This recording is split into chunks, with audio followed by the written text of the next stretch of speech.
वफाकी हुकूमत का 5 साल से लापता अफराद के खानदानों को 50-50 लाख रुपए देने का ऐलान। ये सपोर्ट पैकेज है, उसे मुआवजा ना समझा जाए। वजीर कानून की मीडिया ब्रीफिंग। हमास के शहीद रहनुमा इस्माइल हनिया की नमाज जनाजा दोहा में अदा कर दी गई। नमाज जनाजा में कतरी हुक्काम, हमास और अल फतह क़यादत अमीर जमात इस्लामी पाकिस्तान ने शिरकत की। तदफीन दोहा ही के कब्रिस्तान लॉजियल में की जाएगी। मुल्क भर में इस्माइल हनिया की शहादत पर शोक का समा। सरकारी इमारात पर कौमी परचम सरनिगू।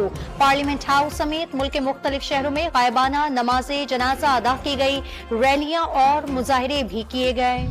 कौमी असम्बली ने इस्माइल हनिया के कत्ल के खिलाफ मजम्मती करारदाद मंजूर कर ली। वज़ीर आज़म ने इस्माइल हनिया की शहादत को अमन कोशिशों के लिए बड़ा धचका करार दे दिया।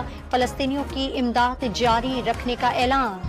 टांक में जजिस के काफिले पर दहशत गर्दों की फायरिंग से 2 पुलिस एहलकार शहीद और 2 जख्मी। दहशत गर्दाना हमले में जजिस महफूज रहे।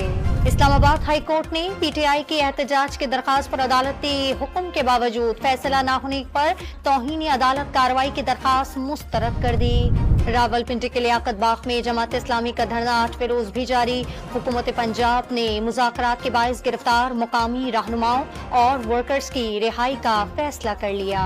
और कराची में गुज़िश्ता रात से बरसात का सिलसिला जारी। आज कहीं हल्की और कहीं तेज बारिश। महकमा मौसमियात ने 6 अगस्त तक सिलसिला जारी रहने का इम्कान जाहिर कर दिया।